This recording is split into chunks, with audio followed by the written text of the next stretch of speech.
monde change. Le monde est en train de changer sous nos yeux. Alors ne restons pas sans rien faire, mais que faire? Comment un petit nombre, comment un petit groupe peut-il influencer l'ensemble de l'humanité? C'est ce que je vais vous expliquer au cours de cette vidéo. Je suis Luc Bodin, je suis un ancien médecin, je suis spécialiste en médecine naturelle et en soins énergétiques, je suis par ailleurs auteur et conférencier. Alors, pour vous expliquer comment un petit groupe peut avoir une action sur l'ensemble de la population, je vais vous donner deux exemples. Deux exemples, le premier sera l'histoire du centième singe, le deuxième sera l'effet Maharishi.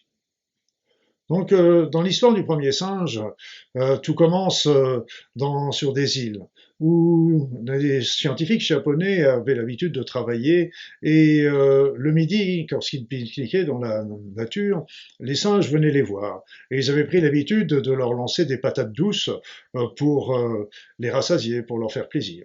Et les singes les ramassaient, les consommaient, mais celles-ci n'étaient pas très agréables à manger parce qu'elles étaient chargées de gravier et de sable. Si bien qu'ils les mangeaient, certes, mais en rechignant. Jusqu'au jour où une petite guenon a trouvé l'idée qu'il suffisait de laver les pommes de terre avant de les consommer pour que celles-ci soient délicieuses. Évidemment, les autres membres du groupe ont commencé à faire de même. Rien de très étonnant. Mais tout s'est ensuite passé très vite. C'est-à-dire que le nombre de personnes utilisant cette nouvelle pratique a augmenté d'une manière importante. Et tout s'est passé comme si un centième singe avait adopté cette pratique du lavage des pommes de terre. Et quand ce centième singe a utilisé cette pratique, à ce moment-là, tous les singes de l'île ont commencé à utiliser cette pratique. Mais encore plus fort, tous les singes des autres îles, voire du continent, ont également utilisé cette nouvelle pratique alors qu'ils n'avaient aucun contact avec les singes de l'île où le phénomène a commencé. Tout ça pour vous montrer qu'un petit nombre, un petit groupe, le nombre 100 est un nombre complètement fictif, mais un petit groupe bien motivé, intentionné, est capable de changer les paradigmes de l'ensemble d'une population. Il n'est pas utile, il n'est pas nécessaire qu'il y ait une majorité pour transformer les paradigmes d'une population. Cet exemple a été repris par Maharishi. Je ne sais pas s'il connaissait l'histoire des 100 singes, mais peu importe. Maharishi était un yogi indien qui a beaucoup développé la méditation transcendantale.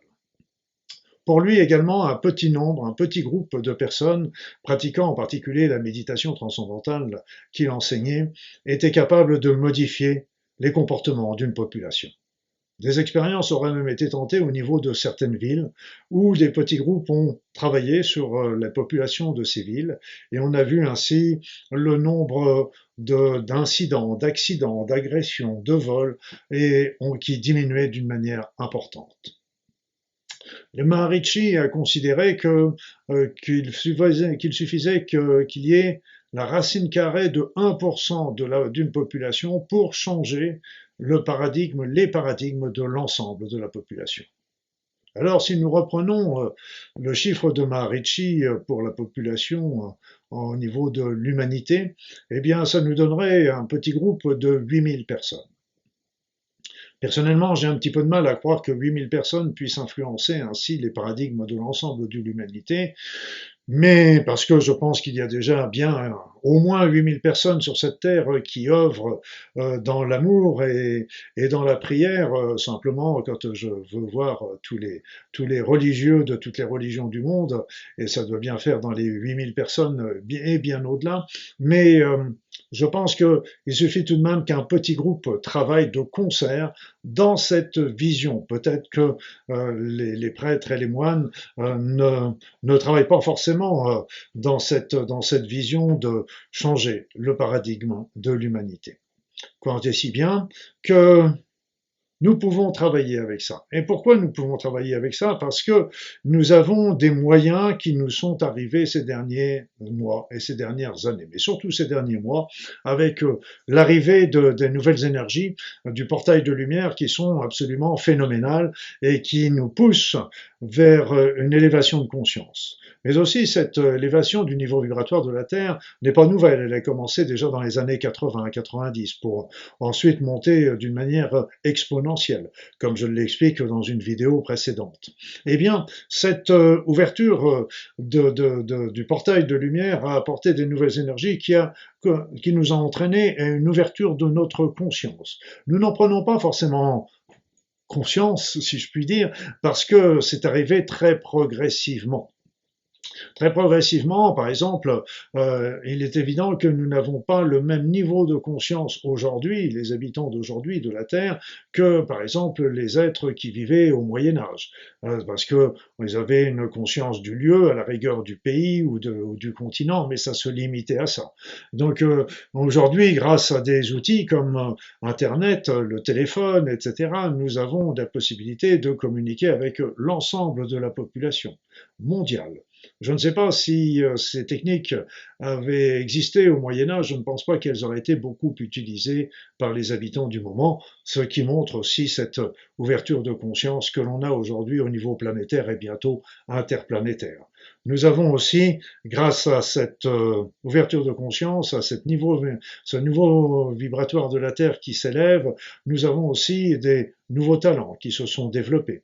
Nos capacités anciennes ont tendance à se développer, mais aussi la force de notre pensée, avec des possibilités que je développe aussi dans certains livres et qui sont à la portée aujourd'hui de tous.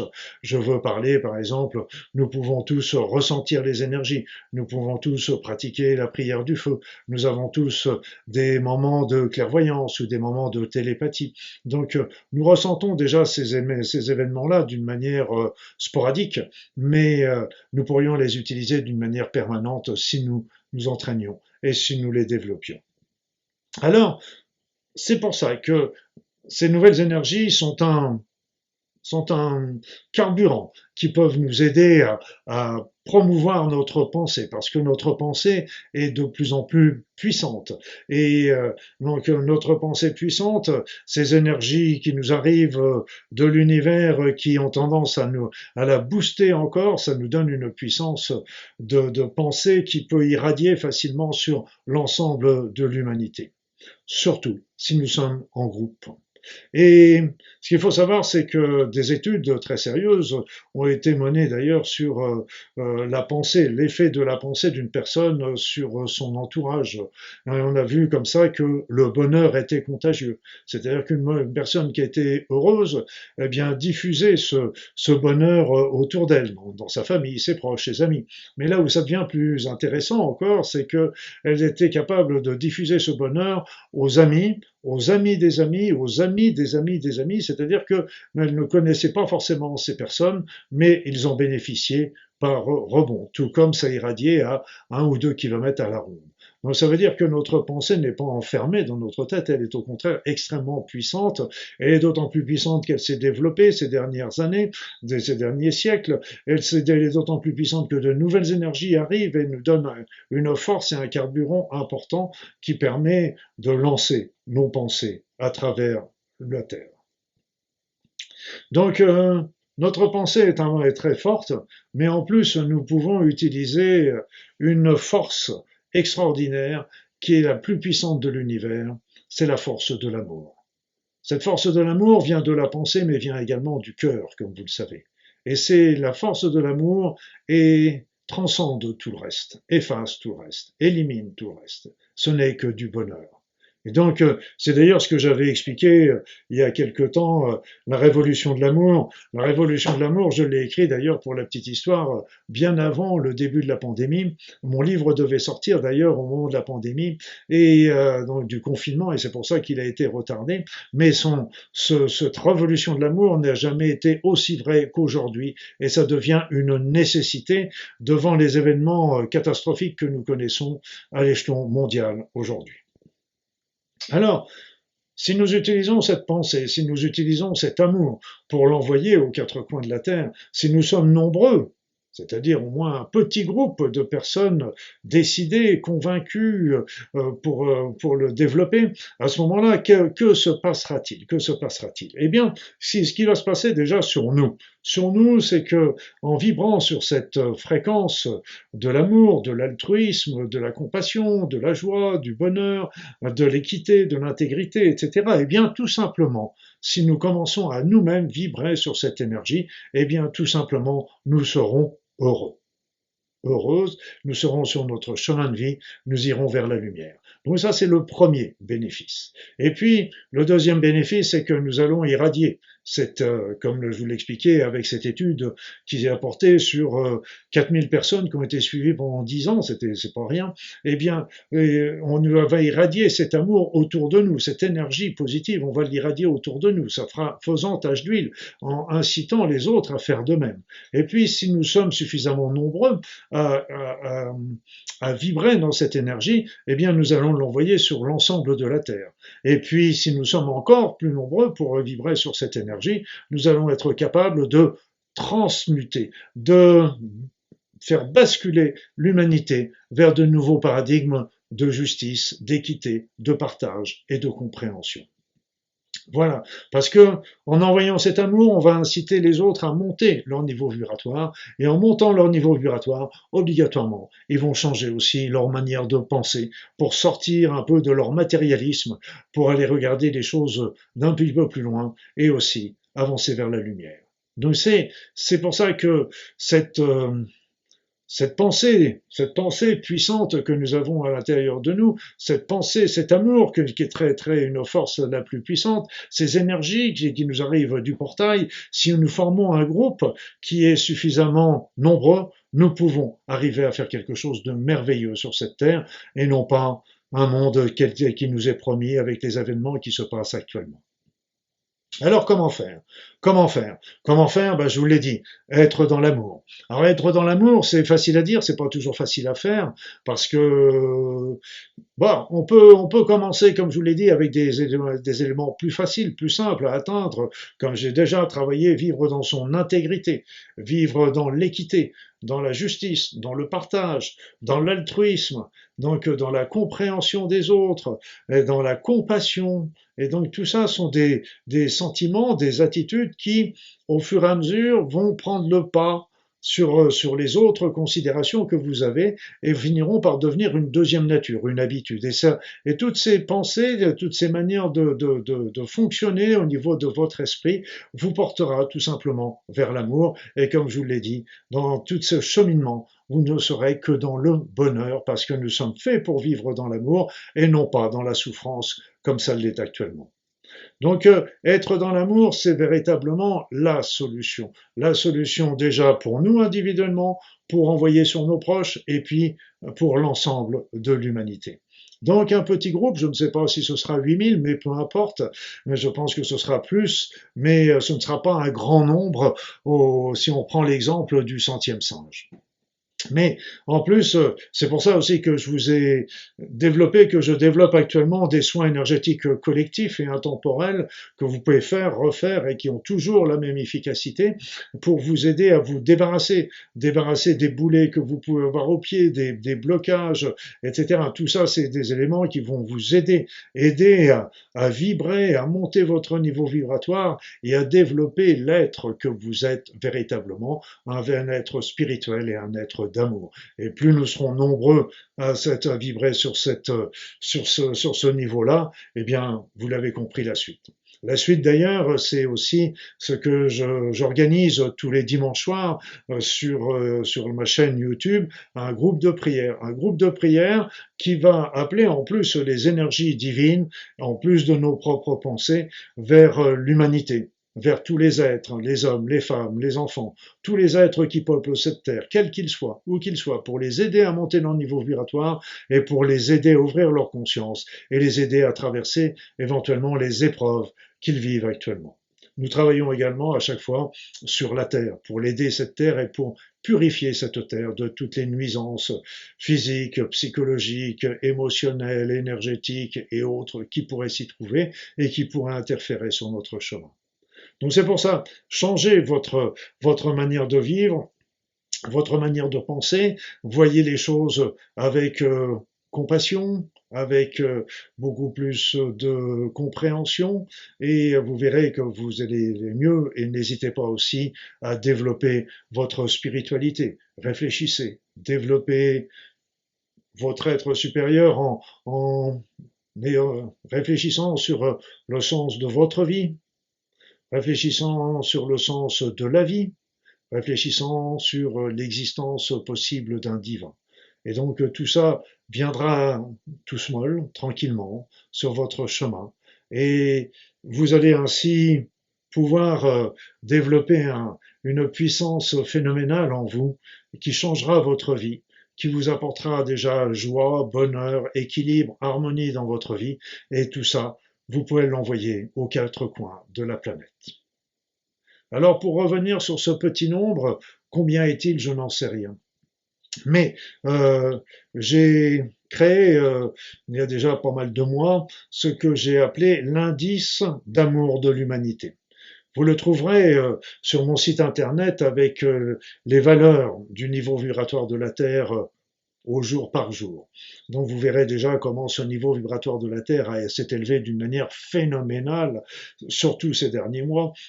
Donc ça, c'est la première chose, mais aussi j'étudie l'indice d'amour de l'humanité, c'est-à-dire la moyenne de l'amour de l'humanité, avec tous ces êtres qui sont merveilleux d'un côté, et puis tous les autres qui sont dans la souffrance, la haine, ou la puissance, et de l'autre. Donc on fait la moyenne un petit peu dans toute l'humanité, et donc c'est la moyenne générale de l'amour de l'humanité. On était parti très très faiblement à l'essor, je crois que c'est dans les environs de 20 ou 23%, quelque chose extrêmement faible. J'avais réalisé ces valeurs pour simplement considérer qu'à partir du moment où nous atteindrons les 100%, les 100%, ça veut dire que à 100%, ça veut dire que nous aurons atteint le nombre minimum de personnes qui est nécessaire pour commencer à changer le paradigme. Alors c'est vrai que 100% c'est très faible parce que si l'ensemble de l'humanité vibrait dans l'amour aujourd'hui, nous serions à plus de 4000%, donc un chiffre extrêmement élevé. Quoi qu'il en soit, plus nous serons, plus nous allons dépasser cette barrière des 100%, plus nous sommes nombreux à vibrer dans l'amour et plus nous avons des chances de pouvoir interférer déjà sur les autres pour les aider eux aussi à s'ouvrir, à ouvrir leur conscience, ouvrir leur cœur et à évoluer. Et puis peut-être arriverons-nous à un chiffre, à un seuil qui permettra véritablement un mouvement planétaire, même si aujourd'hui ce mouvement est encore faible, il irradie, il y a de plus en plus de personnes qui s'ouvrent. Comment que je le sais? C'est pas très difficile, c'est qu'aujourd'hui l'indice d'amour de l'humanité est à 600%. Donc on a encore monté d'une manière importante, 600% est déjà un beau score, donc ça veut dire que les personnes s'ouvrent partout et donc et ça il faut continuer parce que plus nous serons nombreux à le faire et plus les ouvertures vont se faire et plus nous allons arriver à cette bascule qui se fera certainement pas d'un seul coup, mais qui se fera progressivement en montant, et ce sera visible avec cette valeur de l'indice d'amour de l'humanité, qui, je vous le dis, vous le retrouvez sur mon site, et vous verrez en haut à droite, il y a une image avec marqué portail de lumière. Cliquez dessus, vous trouverez ces valeurs.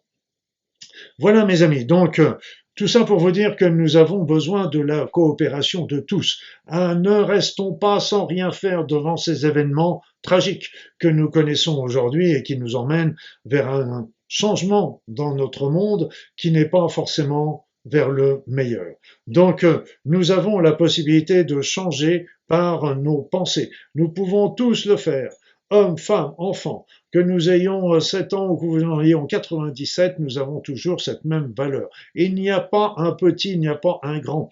Tout le monde peut apporter la pierre à l'édifice qui permettra, pierre par pierre, à pouvoir transcender l'ensemble de l'humanité. Ceci n'est pas une utopie. Tout simplement, c'est grâce aussi à ces énergies du portail de lumière qui nous arrivent aujourd'hui et qui sont d'une puissance phénoménale que nous en avons la capacité. Alors tous ensemble, allons-y. Participons à ce grand mouvement et ainsi plaçons l'amour, la compassion, l'équité, l'intégrité, le partage dans toutes nos pensées, dans toutes nos paroles, dans tous nos actes du quotidien. Et c'est ce qui nous est demandé afin de pouvoir générer pour nous et surtout les générations à venir un monde merveilleux. Nous pouvons changer le monde tous ensemble, chacun a sa petite pierre à amener à l'édifice. Alors, souhaitons-nous le meilleur et je vous souhaite, en attendant, une belle vie, heureuse, dans la lumière. Au revoir mes amis.